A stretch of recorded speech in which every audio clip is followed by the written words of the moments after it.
Hi, I'm Rachel Zarghami. I'm based in the Stamford office of Cummings & Lockwood. For many years, we were able to extend and stretch the benefit of an IRA or 401k once inherited over the lifetime of the remainder beneficiary at the death of the account owner. Now we have a very finite period of time to continue to hold that account in an income deferred state. So where we are now is we had the Secure Act enacted 3 years ago. We have regulations that were enacted last year, a notice granting relief last year, Secure 2.0 enacted January of this year, and new life expectancy tables. So I know some of you are very familiar with the Secure Act, and you have been looking at it for the past 3 years, and some of you have not. So I'm going to try to do in a 10-minute tiny little presentation enough for everyone. The required beginning date is a little bit different. It used to be 70 and a half. Now the age is changing to 72, 73, and soon it'll be 75. So this is the type of information you won't be able to remember, at least I can't remember, and we're going to have to open the book each time to see when someone died, when they were born, and whether they were of the age to take their required minimum distributions. 401ks are the same as IRAs if the participant owns more than 5% of the company, but if not, they don't have to take RMDs until they retire, which could be a lot later. RMDs are not applicable to Roth IRAs. You do not have to take minimum distributions. So this is getting into the RMD rules, which is on the next slide, but you need some language first.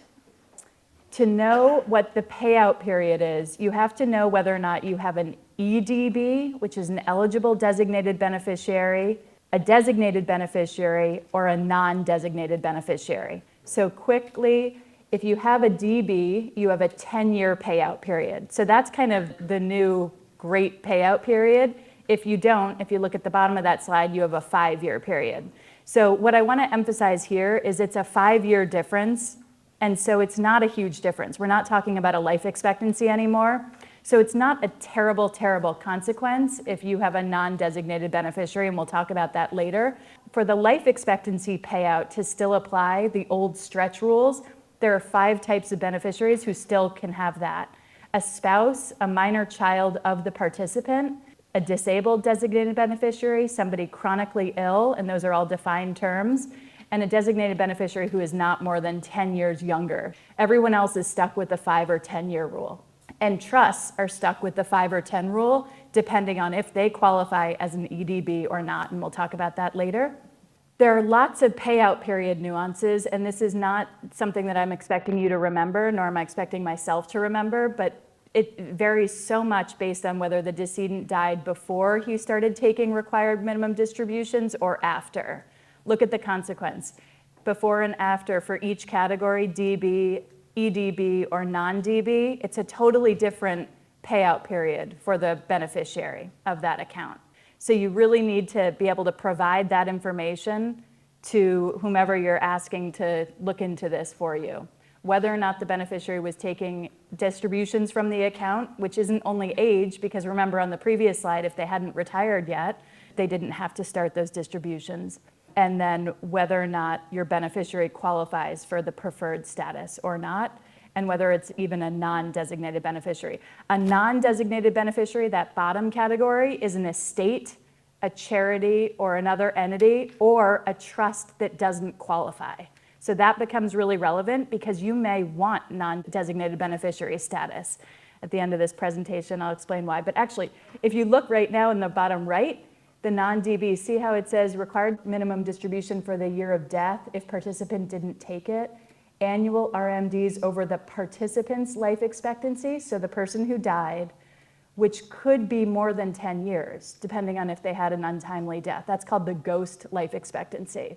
So that may be an answer for how you can get a much longer than 10-year period. So you really have to think, when anyone dies, what age were they? What was their life expectancy? What was their payout period? Do you want your trust to qualify as a DB or not? And there are ways that we can help you not qualify as a DB if it would be advantageous because you get this longer payout period. So just to remember, this 5 or 10-year payout period, you inherit an IRA from your parent, you have to distribute it to yourself over a 5-year period or a 10-year period. All of that is ordinary income. Sometimes you have to take distributions during that period, sometimes you don't, and you can take the whole thing in year 10. Again, that's on the last slide, whether or not you have to take distributions during the period or not.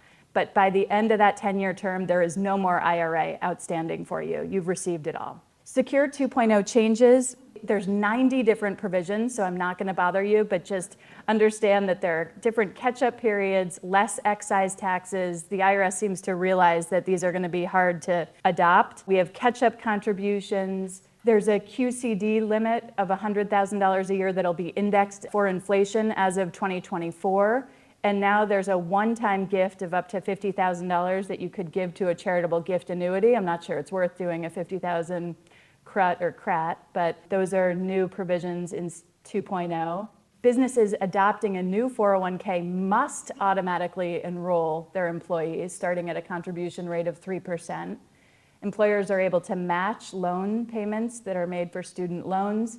And this is interesting, after 15 years, 529 assets can be rolled over to a Roth IRA, which could be a really good use of those funds if they haven't been used for tuition. Okay, a little bit more lingo. There are 3 types of trust that are discussed all through these proposed regulations. One is called a see-through trust, which is a trust that qualifies and that complies with the 4 rules, and that qualifies as a DB, a designated beneficiary. Okay, so once you have a see-through trust, it's one of 2 types, a conduit or an accumulation. For years, the conduit trust was kind of everybody's favorite, and I'm going to tell you today why it may not be your favorite anymore. Accumulation trust is simply a non-conduit. The 4 rules for trust that qualify for a DB, so if you don't comply with these rules, now you have the non-DB and maybe have the ghost life expectancy. So all things to think about. It's valid under state law, irrevocable on death. A copy is given to the plan administrator before 10/31 of the year after death. If you fail to give a copy of the trust, you don't have a designated beneficiary for your trust. And it's possible to identify persons who will be beneficiaries. So Natalie Choate's talking a lot about whether or not you do want to provide your trust document to the custodian, because you could have a different payout period depending on whether or not you want your trust to qualify as a designated beneficiary or not.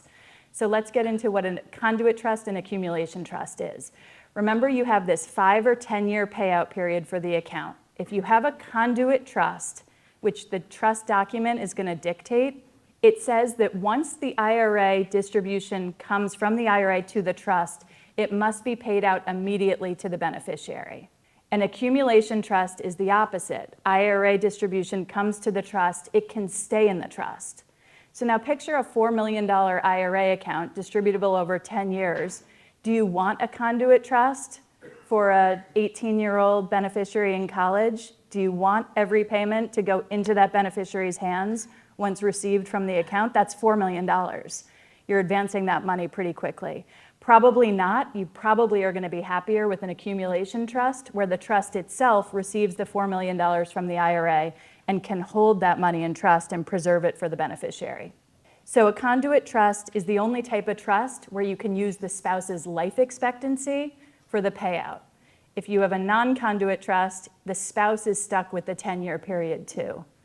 So it's a lot of things to think about in the planning stage, and if you have any client that has a document that precedes 2020, they don't have the right secure language in their document, and so it may be a reason, depending on whether or not they have sizable retirement assets, to update their documents.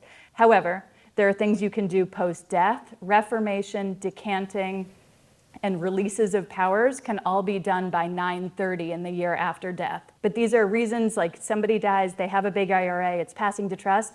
You really want to look at how old the document is and what you want in this realm of possibilities, and there are many. And really that's the point of this presentation today. Don't feel like you have to be an expert, but know enough to know that there's lots of questions to ask and lots of potential planning opportunities. You're typically not stuck, even if it seems that way right now. So there are 2 types of beneficiaries, first tier and second tier. First tier are all beneficiaries who could receive principal or income from that trust. Second tier are the remainder men. Now you're looking at all of those beneficiaries for this analysis of whether or not you have a see-through trust. So it's a pain. If an estate could be a beneficiary, or a charity could be a beneficiary, or is a remainder beneficiary, you have a non-designated beneficiary, right? That trust does not qualify because I told you that an estate cannot be a beneficiary.